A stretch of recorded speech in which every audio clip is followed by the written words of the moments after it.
Ikalawang kabanata. Ang pagdalaw ng mga taong galing sa silangan. Ipinanganak si Jesus sa bayan ng Bethlehem sa lalawigan ng Judea noong si Herodes ang hari. Isang araw dumating sa Jerusalem ang ilang taong dalubhasa galing sa silangan. Nagtanong sila, "Saan ba ipinanganak ang hari ng mga Hudyo? Nakita namin ang kaniyang bituin sa silangan at naparito kami upang sambahin siya." Nang mabalitaan ito ni Herodes, nabagabag siya at pati na rin ang buong Jerusalem.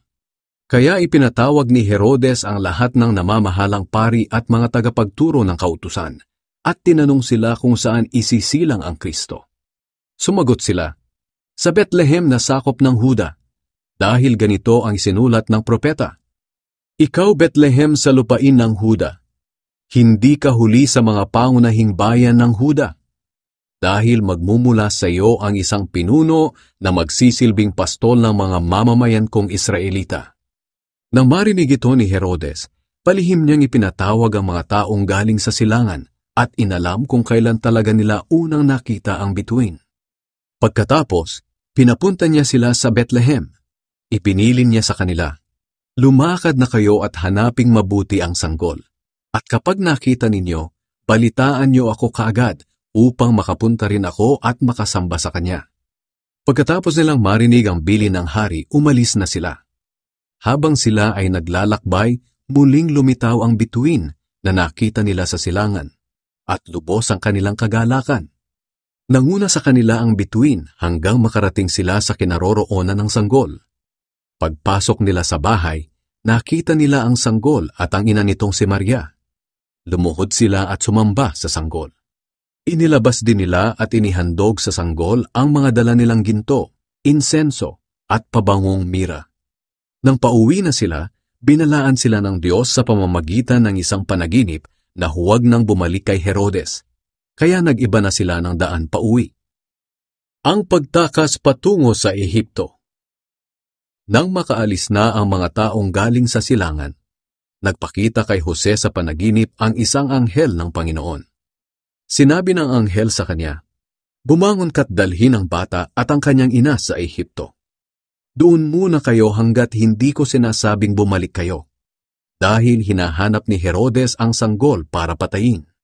Kaya ng gabi ring iyon, umalis papuntang Ehipto si Jose, kasama ang bata at ang ina nitong si Maria, at nanatili sila roon hanggang sa mamatay si Herodes.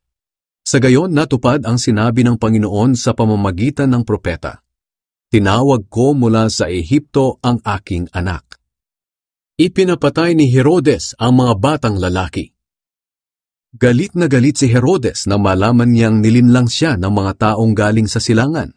Kaya iniutos niyang patayin ang lahat ng batang lalaki sa Bethlehem at sa mga lugar sa paligid nito, mula 2 taong gulang pababa.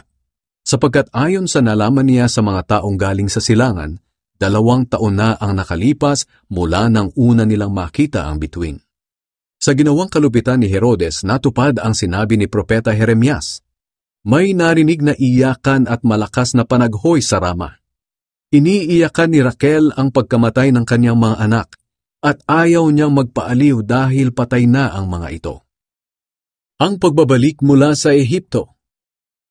Nang mamatay na si Herodes, ang anghel ng Panginoon ay muling nagpakita sa panaginip ni Jose doon sa Ehipto, at sinabi nito sa kanya, "Bumangon ka't iuwi na ang bata at ang kanyang ina sa bayan ng Israel, dahil patay na ang mga nagtatangka sa buhay ng bata."